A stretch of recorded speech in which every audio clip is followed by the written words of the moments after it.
Hi, everyone. Is that, whoa, that's loud. Is that too loud? No? Okay. All right, great. Will you need another mic? No, I think we'll be all right. I'm gonna come a little forward. Am I still on the thing? Yeah, you are. Okay. Um, Good afternoon, everybody. Welcome to our first in-person community chat in a very long time. It's good to be here with all of you. For those of you that are joining us here in the GRA, there are also people that are joining us through Zoom and also through TLG TV. So residents that aren't with us here in the GRA can still be a part of the conversation from their home or from wherever they may be. So welcome to all of you that are here and those that are joining us remotely. Thank you for joining as well. Yes. Well, that's a good question. So let's get right into that. These community chats over the past 2 years or a little more than 2 years have really evolved. I was talking to one of my colleagues this morning, and we were talking about the coffee socials and how these community chats are really the evolution of what were originally the coffee socials. So for anyone who may not be aware, we used to have, so we've always had the monthly state of business meeting, which is the big formal meeting where we have big formal presentations, and we all would traditionally meet here in the GRA. We've been meeting virtually. So we've always had the, or at least ever since I've been here, we've had the state of the business meeting, and then we would have a once a month coffee social where we'd get together like this, and it'd be much more casual, much more informal, and we'd have coffee and danishes and pastries and anything else. Once the pandemic hit, we said, okay, well, we're not doing that. So we transitioned to doing them virtually, and so that we did that, once a month. But then we quickly realized we needed to communicate a lot more frequently because of everything that was going on related to the pandemic and everything else.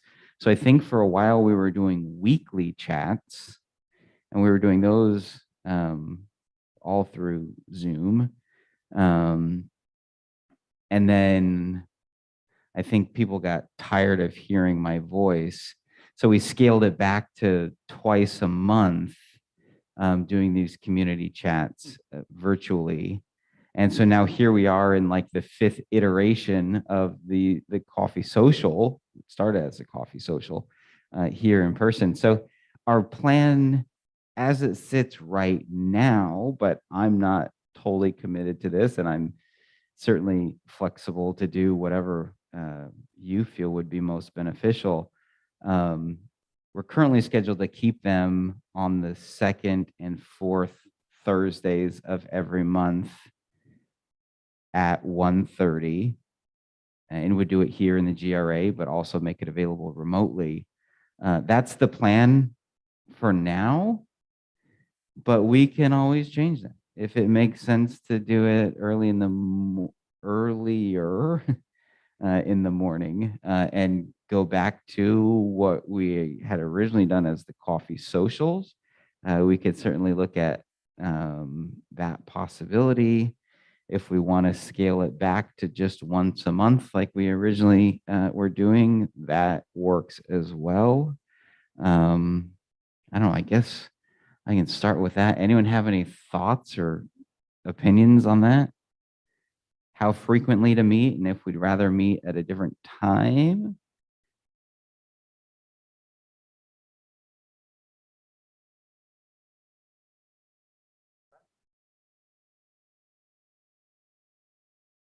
All right. I mean, we can always have coffee and pastries in the afternoon too, right?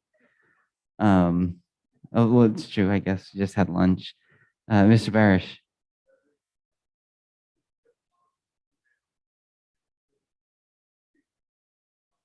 Yes.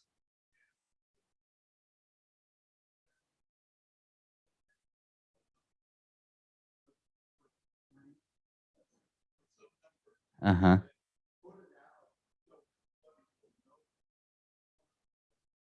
Okay. Okay.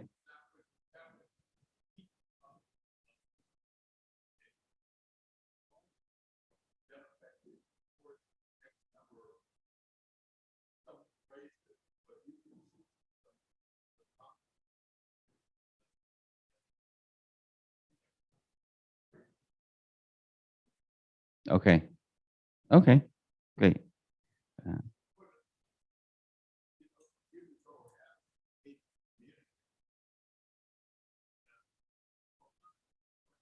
yes. Okay. Great. Good question. So I'm going to do my best to try to repeat questions so that those that are listening remotely can hear the questions. The ultimately question was how many current residents utilize Cubigo or TLG Connect. We roughly 70% of our independent living residents are actively engaged through TLG Connect. So 70% of 220-ish, 150 or so. Um, so we've seen a steady increase in residents utilizing TLG Connect, which is great because we feel it's a very helpful tool for communication sake. Thank you for that comment and that question, Mr. Parrish. So I think for now at least, we'll leave the schedule as is.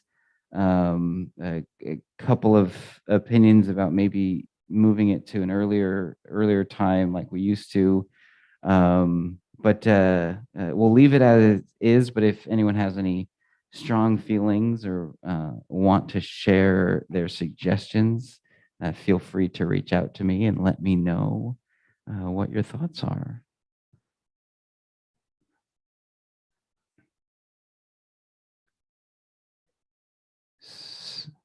Yeah, so good comment that the morning coffee socials got a lot of good participation and get residents up and out and over here in the morning. So maybe we can do, not to make it too complicated, but maybe we do one time a month, a morning coffee social, one time a month in the afternoon.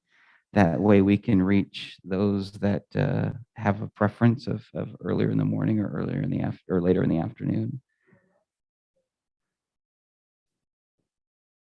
Yeah, I'm usually napping right now myself. So mornings would be better because I don't know if any of you have seen, I have a sofa in my office and it is comfy for afternoon naps. Yes, Ms. Jacobs.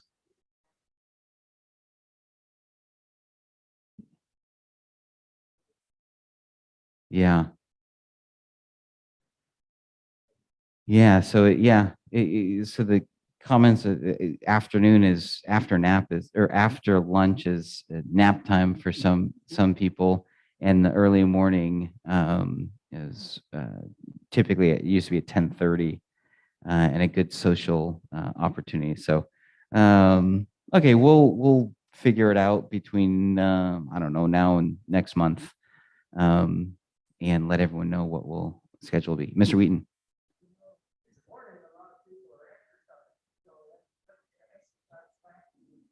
Oh, that's a good point. We have to look at availability. Oh man. Okay. Man, it seemed like such a simple question when I asked it originally.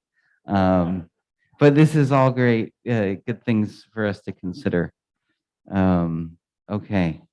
So we'll move on to another question, another topic that is equally as complicated. Um, Someone asked just a minute ago, when are we getting rid of these masks? And the short answer is, I have no idea. The slightly longer answer is, there's three key things that there's three key players, I guess, that are involved in that decision. There is the California Department of Public Health. So they have a statewide order for healthcare and senior living communities. They have many statewide orders for communities like ours. Actually, there's four. So the California Department of Public Health, they would have to say, okay, masks are no longer required. Additionally, the California Department of Social Services is another branch that would need to say, yes, masks are no longer needed to be required. So those are the two statewide agencies. Locally, the Santa Clara County Public Health Department also has the ability to enforce or have public health orders that impact our communities. And then if there are, sometimes the direction from those three agencies, they're usually fairly consistent with each other, but not always. Sometimes one will make a change and then it may take a week or two or three for the others to catch up. Or sometimes they never catch up. And we have to always go by the most restrictive of the precautions. So if the if the California Department of Public Health said, okay, masks are no longer required at communities like the Terraces of Los Gatos, yay, hooray, hooray. But the county says, no, they're still required, then we'd have to follow the county's guidelines. Once those three agencies all say masks are no longer required, at that point, we as a community, as an organization, as Human Good, and also locally at the Terrace of Los Gatos, then we make the decision, okay, do we still want to have some masking precautions in place or not? So there's a lot of steps that will go in, that need to go into determining ultimately when masks are no longer required and may be recommended or required for some people, but not everybody. But as it stands right now, all four of those bodies all still require masks and haven't given us any indication of when that may change. So let's see, on a similar or related note, COVID, just quick update. We have one resident and one team member that are currently still in isolation due to positive test results. But that's it. And we're hoping that I think the resident is scheduled to be cleared within the next day or two, and the team member a couple of days after that. So it's interesting because I think we will likely continue to see positive cases forever. I don't know, for indefinitely.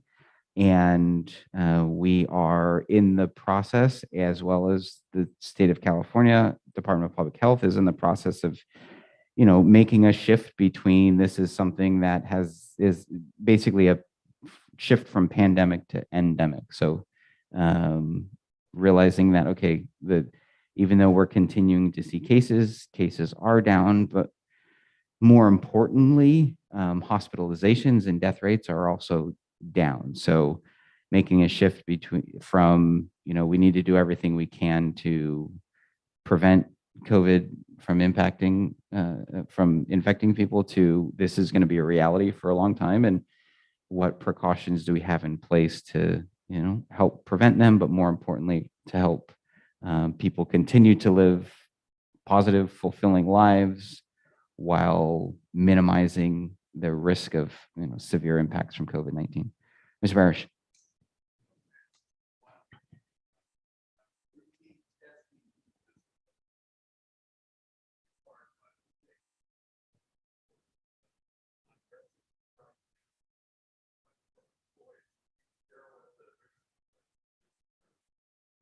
Yeah, thank you. So the question was about routine testing and what the current guidelines, requirements, and recommendations are for routine testing. For residents, the recommendations and guidelines are to test when there's been known exposure, and to test when residents are symptomatic, but not any, as you said, Mr. Barris, not any routine testing for residents. And that applies to all residents and all levels of living here at the community. Ms. Roth.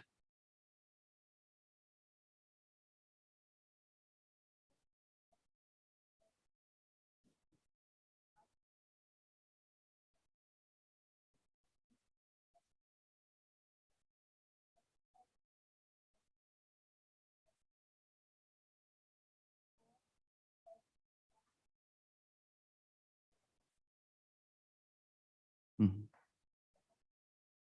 Great. So for those that may not have been able to hear, at what was the official meeting called? The Human Good board of directors meeting yesterday. As of yesterday, throughout the entire organization, there were only 18 positive cases, combined residents and team members, which is great. In terms of testing for team members, they're actually the only recommendation and requirement right now for routine testing of team members is for any team members who are not fully vaccinated, and those would only be team members that have an approved exemption, religious or medical exemption. So those team members are tested. It has been twice weekly. We just got a notice from Department of Public Health yesterday that I haven't read through thoroughly, and there may be some changes to that testing schedule.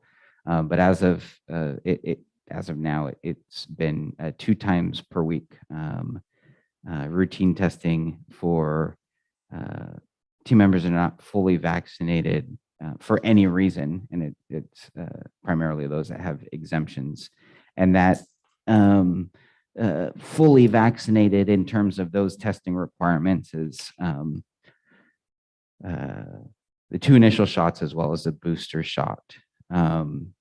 If there are team members who are not boosted yet because they're not yet eligible to be boosted because of the timeline from their original vaccination shots, they are also tested. They're included in that routine weekly. It's been twice weekly, but I think it might be changed to 1 time weekly. But don't quote me on that because like I said, we just got a notice yesterday, but I haven't read through it in detail. And then also just for any team, similar to residents, team members that are exposed or symptomatic, we test them as well. If there are team members that are that test positive, and we test the way that we determine who's exposed varies slightly from department to department, but typically we test the entire department. So let's see, let me explain this a little bit better. Hypothetically, if there is we'll say if there's a housekeeper that tests positive, then we would test everyone in the housekeeping department immediately, and then we would test them all 2 times per week for 2 full weeks. And as long as we go for 2 full weeks with no additional positive tests, then at that point we stop that, what we consider response-driven testing, based on that possible exposure of the team members, because then we can rule out the possibility of it having spread to other team members. Any other related questions before we move on? Okay. As I go through my list, if there's any questions or comments that you think of, please feel free to interrupt me at any time. Okay, so immediately following this, there are 2 activities and events, and we apologize for the overlap. But we have the Community Currents, which takes place in the conference room upstairs. And then we're also taking some time to recognize and celebrate the retirement of Agnes Toribio, who's currently our wellness director. Agnes has been with us for a little over 11 years now, and she's had a tremendous career in the nursing and senior living fields, and she's really made a tremendous impact not only here at the Terraces de los Gatos, but throughout various parts of the world, actually, as a nurse, as a trainer, as an educator. And so we are excited for her to be able to move on to the next phase of her life of retirement. So you're welcome to join us out in the, originally we were going to meet in the Fountain Court, but it's a little chilly. So I think we're going to be set up in the Galleria. Tax letters. So every year we get letters that come through the Human Good Finance Department that come from auditors that essentially inform residents of how much of their monthly fees can be allocated as health care medical expenses for tax purposes. We don't have them yet. We were informed that they would be here this week. It's Thursday. So there's a possibility that we still get them today. We'll get them out as quickly as we get them. I checked with our finance department. They're still waiting on them from the auditors. I heard indirectly that it may be Monday of next week, which I hadn't actually heard that directly. I'd heard it's the shooting for this week. So they're coming. Hopefully by Monday at the latest, if not sooner. We have, just so everyone is aware, it's not for a little while, but the first week of April, we are going to have a small crew here at the Terrace de los Gatos conducting a photo shoot. So we're working on some new sales and marketing materials and updating some of the information that we provide to prospective residents and materials that we'll use for other purposes as well. But that'll be taking place the first, sometime in the first week in April. A couple of other items on the schedule coming up next week is already the state of the business. So as a reminder, every first Thursday of the month at 3:30, we meet. Now we will be meeting here in the GRA as we have traditionally done. So we're excited to be back meeting here in the GRA, and it will also be streamed virtually, so residents can join us from their homes or from their computers as well. So next Thursday, 3:30 here in the GRA or remotely as well. We have, I don't even remember when, a year ago or so, we created a new website that some of you may utilize called TLG Join. When we have virtual activities or events through Zoom or meetings through Zoom, you can join those meetings through TLG Connect. So many of you do that already. You go into TLG Connect, you go into the activities cube, and then you find the item, and then you can join directly through TLG Connect. We knew that that was a little bit challenging for some residents for various reasons, and also that TLG Connect was still a relatively new tool that we were utilizing. So we created this separate website called TLG Join that whenever we'd have like a virtual Zoom meeting or activity or event, residents could go to that website. They wouldn't have to deal with a login for TLG Connect and be able to join that way. We are going to eventually be phasing out the use of TLG Join, and the activities and events will still be able to be joined either through the activities cube or through TLG TV channel 998. It's a very, without getting into all the details, it's a very labor intensive process to manage that separate website. And so what we want to do is help everyone that's used to using TLG Join and plan to continue to join meetings and activities remotely to be able to do so through the activities cube or just through their television. So we don't have an exact firm date yet, but if you are used to utilizing TLG Join, if you want to start trying to get a little more comfortable using TLG Connect, we would encourage you to do so. We received a question through the chat on Zoom about the tax letters, and indicating that last year, or maybe the year before, they came out sort of mid second or second week in February. We're about a week behind that schedule now, and I don't know. I wish I had a good explanation of why it was a week later, but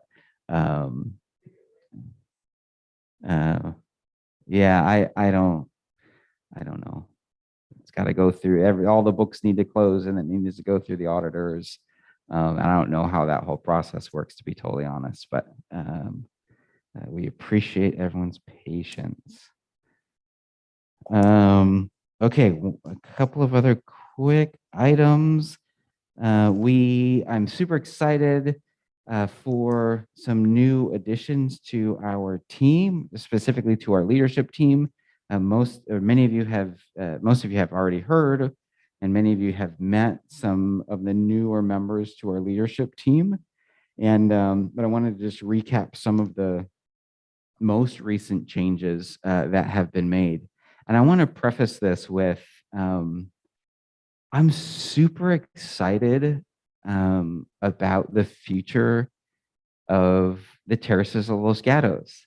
These last 2 years have been a total bummer. I mean, I don't know, there's probably a better way to put it, but it's been a total bummer. It's been so difficult on all of you. It's been difficult on our team members. It's been difficult on your family members. It's been difficult on our team members, family members. It's been difficult on everybody.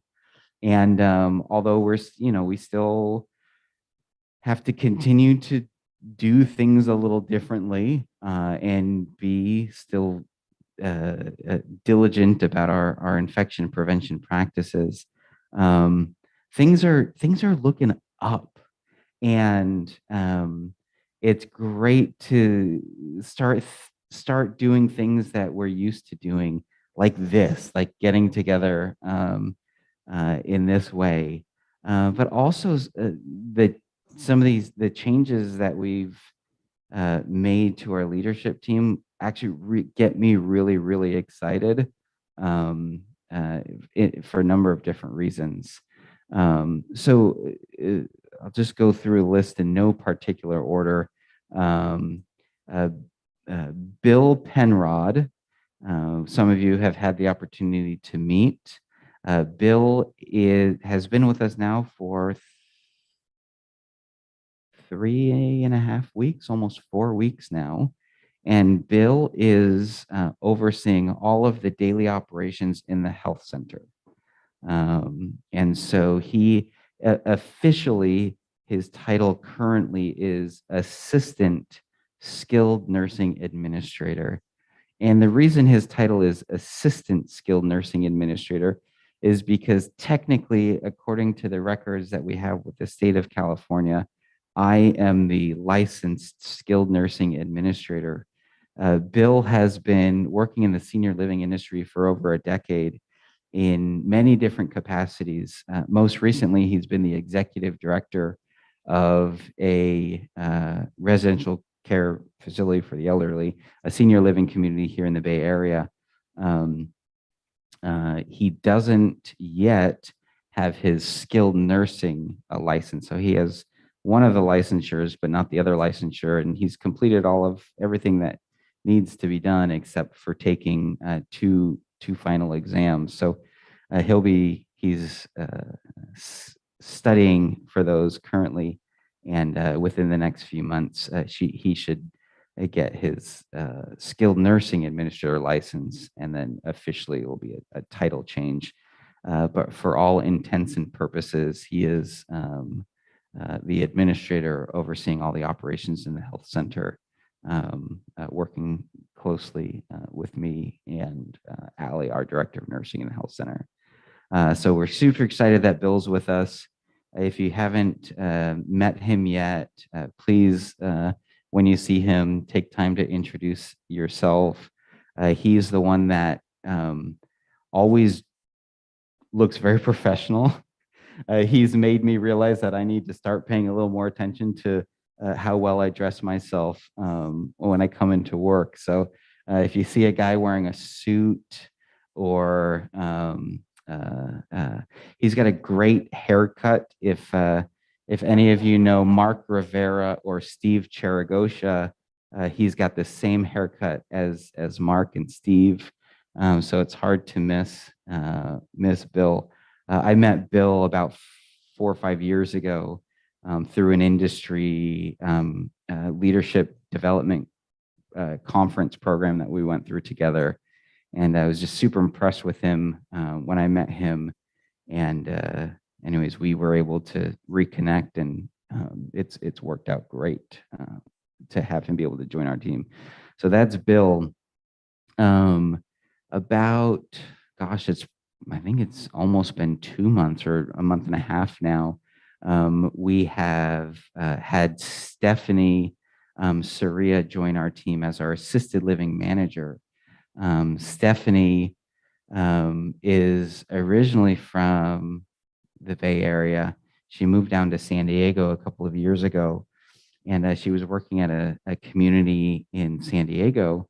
For those of you who know the V at Palo Alto, they have a community down in La Jolla, California. And she was working at that community for the last 3 years or so. And she was looking for an opportunity that would bring her back up to the Bay Area.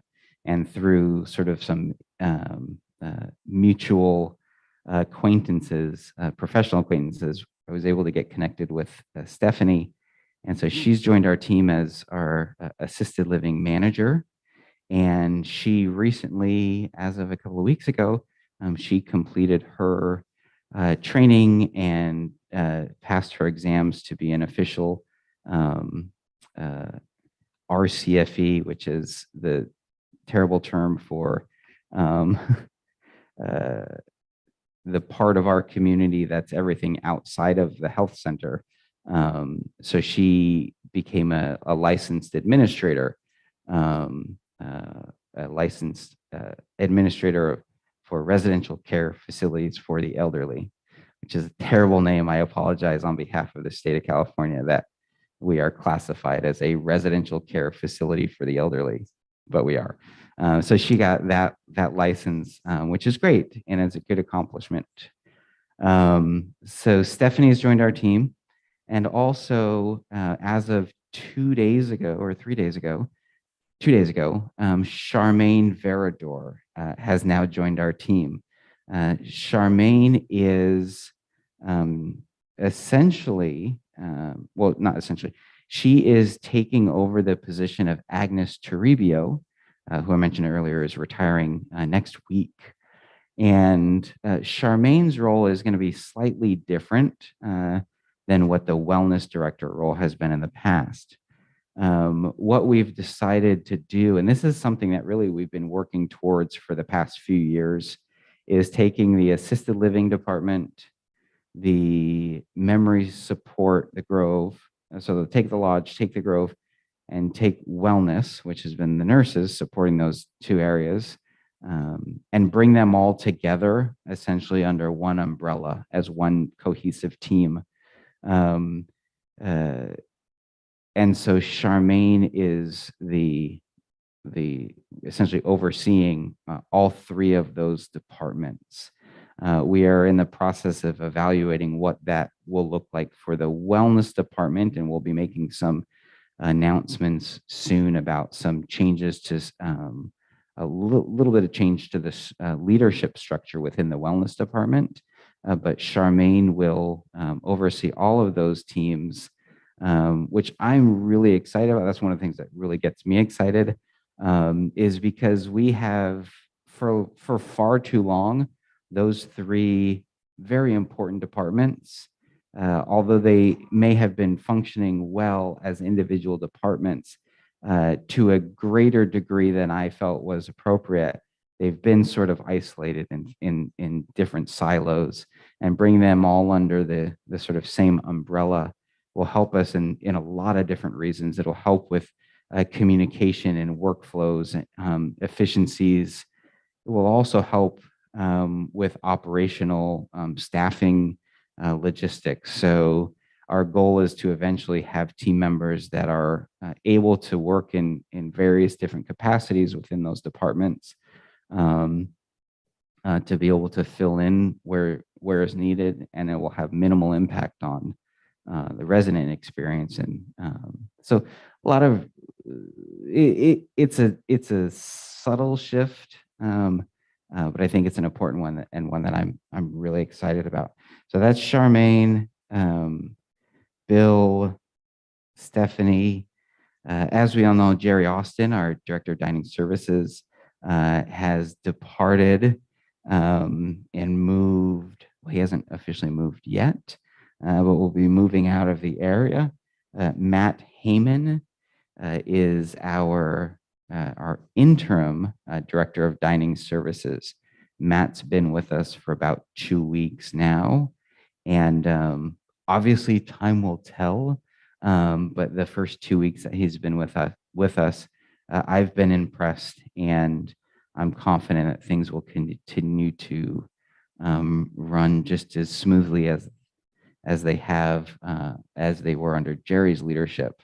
And I think he's got some really good ideas and some new some thoughts that some ideas of what we can bring to the community to further develop the dining services experience. Yeah, so he is as of now, he's Jerry's replacement, but he is just an interim at the moment. So he is his family lives in St. George, Utah, and so one of the our dining partners from Morrison, they have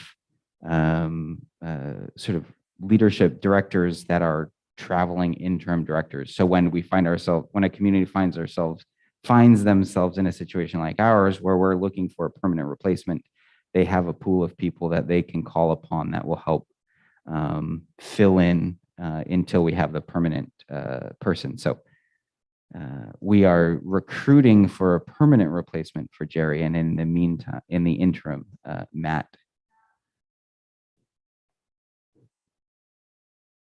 No, we haven't.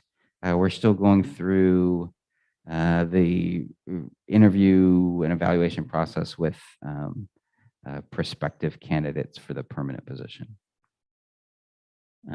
So not sure when that will happen. We got pretty close with someone that we were all felt really good about, but then it didn't work out in the end. So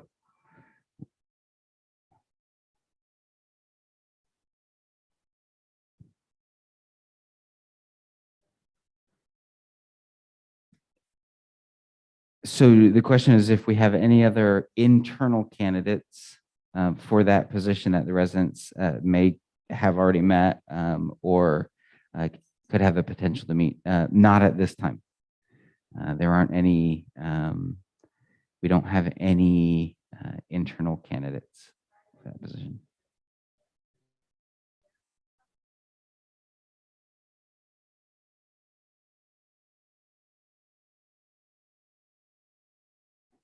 Can you say that one more time? I'm not sure if I understood the question.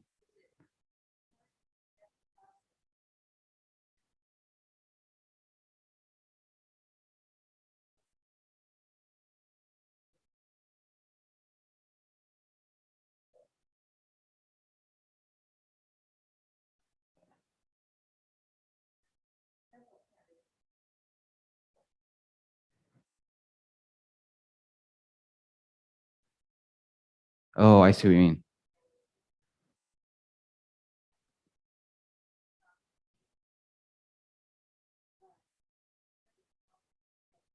Mhm.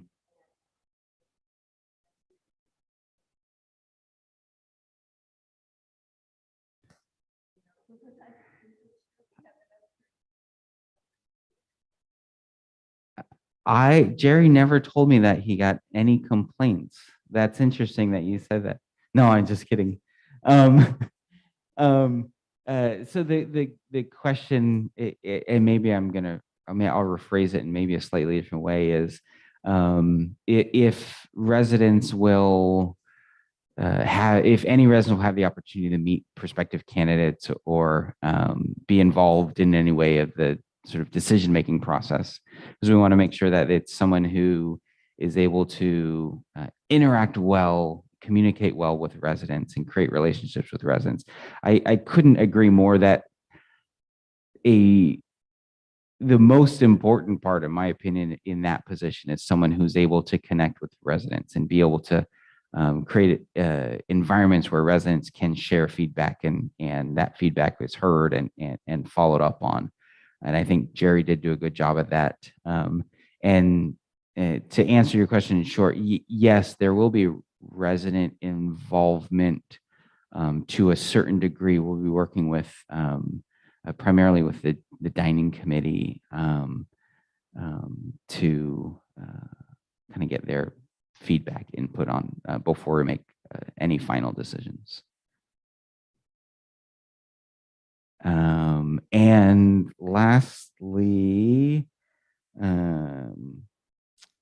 Cindy McCalmont, we made a slight shift, sort of a slight shift.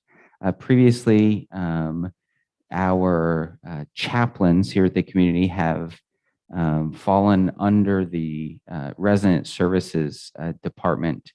We've made a slight shift with our approach to that position. That we're no longer referring to that position as a chaplain, but rather as a spiritual care director, and a director in the sense of they're directing spiritual care programs, but also in the sense of they're in a director level position. And so the spiritual care director is now reports directly to myself, the executive director, and doesn't fall under the umbrella of resident services.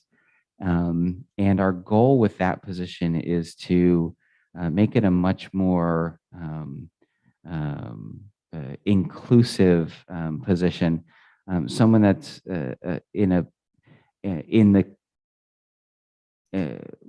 so Cindy McCalmont, who many of you have met, is our new spiritual care director, and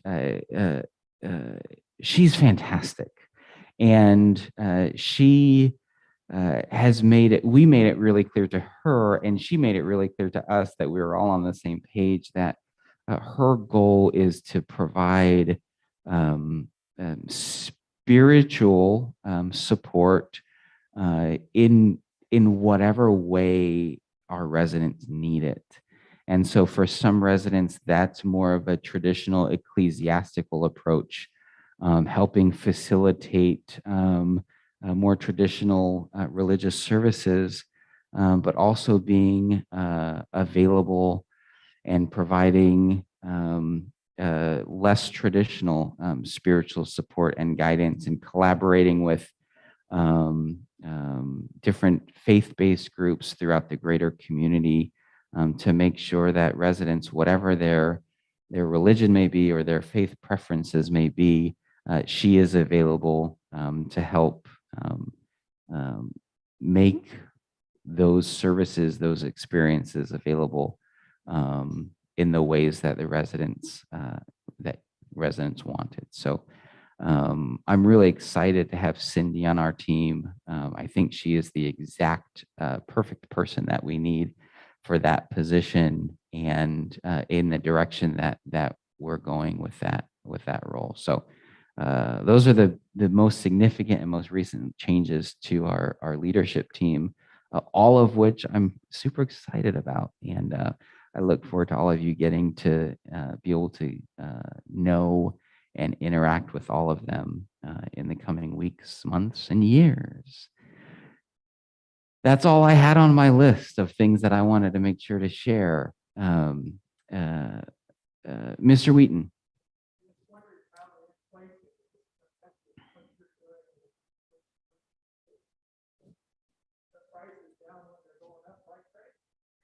Good question. So, question was about inflation and how it's impacting us, and um, uh, it's tough. I mean, I, I wish I had something better to say other than it's tough. I think inflation has impacted us really in two ways. It's impacted our team members really significantly. It is a lot more expensive to live right now than it was even a year ago or 5 years ago.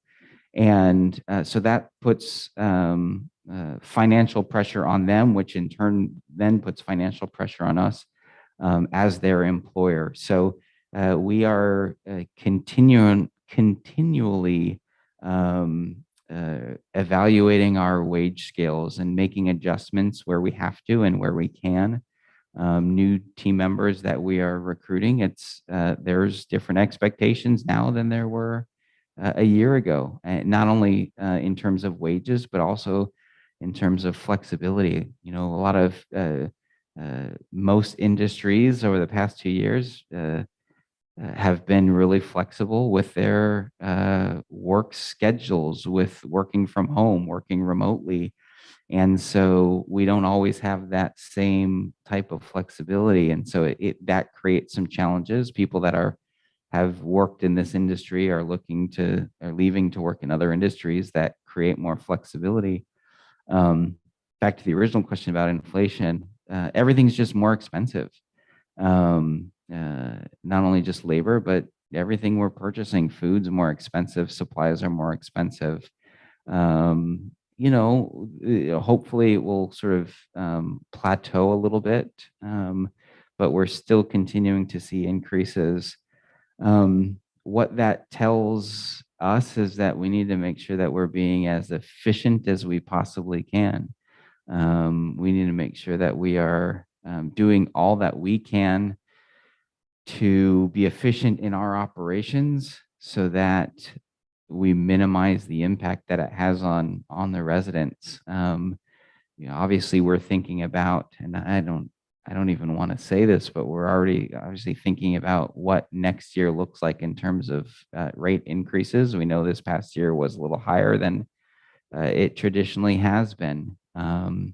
So time will tell over the next few months, but I think the most significant thing is making sure that we're doing all that we can to be as efficient as we can without disrupting services, so that come the end of the year, we're not, we've trimmed off as much fat as we can, if you will. But it's a significant impact. For the month of January, our operating margin, which we were behind our budget expectation by about $100,000 in the month of January, which is not totally uncommon for the month of January. January is always a challenging financial month for a variety of reasons. But I'm confident that we'll sort of be able to get back to our budget expectation by the end of the first quarter. So it's definitely something that we're watching closely and is impacting us. But we are fortunate that we're a stable community, and as long as we continue to remain full, I think we'll be okay. Other questions, topics you'd like to discuss? What's on your mind? Anything that you're really looking forward to that you'd like us to start doing again that we maybe have not been able to do, or at least in the same way over the past couple of years?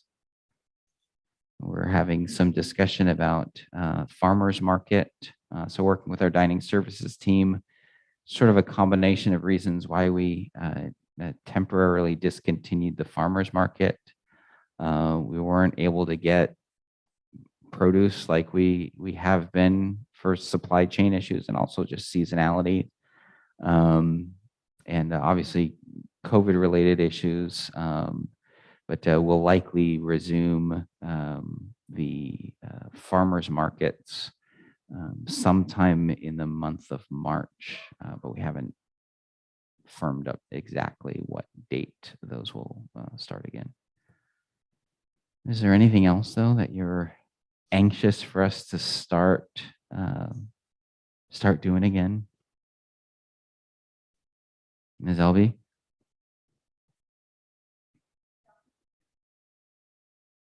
Ooh, yes, shopping trips with Victor. So um, I don't know of a specific plan yet for shopping trips. Belai, who's our second driver, has been out of the country for the last few weeks. He returns, I think, next week or the following week. And my understanding is once he returns, we'll resume some of the trips that we have traditionally had on a regular basis, like the shopping trips. I know I was talking to Martin, our memory support manager, and they're working on scheduling outings for our residents in the Grove. And so, yeah, I don't know specifics, but I know that the trips and utilizing the bus and getting out more is in the works. So you should see information coming out soon about that.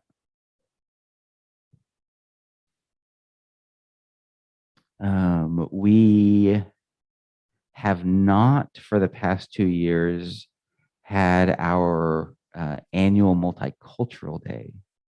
And we will have a multicultural day this year. And we have very, very, very loose plans right now. Typically, I think it's been in September. So we've got a ways to go, but that's something that I know I'm really looking forward to is our multicultural day, which unless something crazy happens between now and then, we'll have multicultural day again this year, which is always a great experience. This question was about what about Seniors of Distinction? For those, most of you probably know Seniors of Distinction is an event every year that the advisory board really drives in collaboration with the volunteer clubs from the Los Gatos and Montessorino communities. There's been a lot of discussion within the advisory board about Seniors of Distinction. And I don't know if there is a final determination made yet of whether or not we will have the Seniors of Distinction this year or not. One of the big factors is the event is really to honor Seniors of Distinction volunteers from those volunteer groups, many of which haven't been meeting on a regular basis for the last couple of years. So it's a little bit dependent on those various clubs. And so the advisory board is working in with those different clubs to figure out if it would be something that would make sense and be feasible to have this year, or if it would be next year. So as far as I know, I don't think a final decision's been made.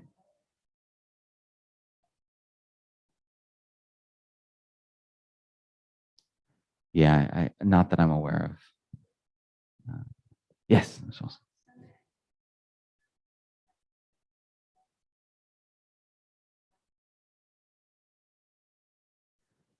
So the question is, will when will the dining room be open for guests? And I don't have a definitive date yet. There's a few different factors involved with going back to public health and their guidelines. But I think we're really close. I think we will probably see a change. I would say weeks instead of months. So yeah, it's coming, but I don't have a definitive date yet.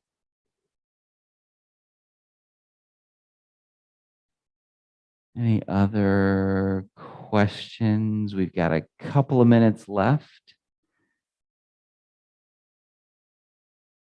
Everyone feeling good?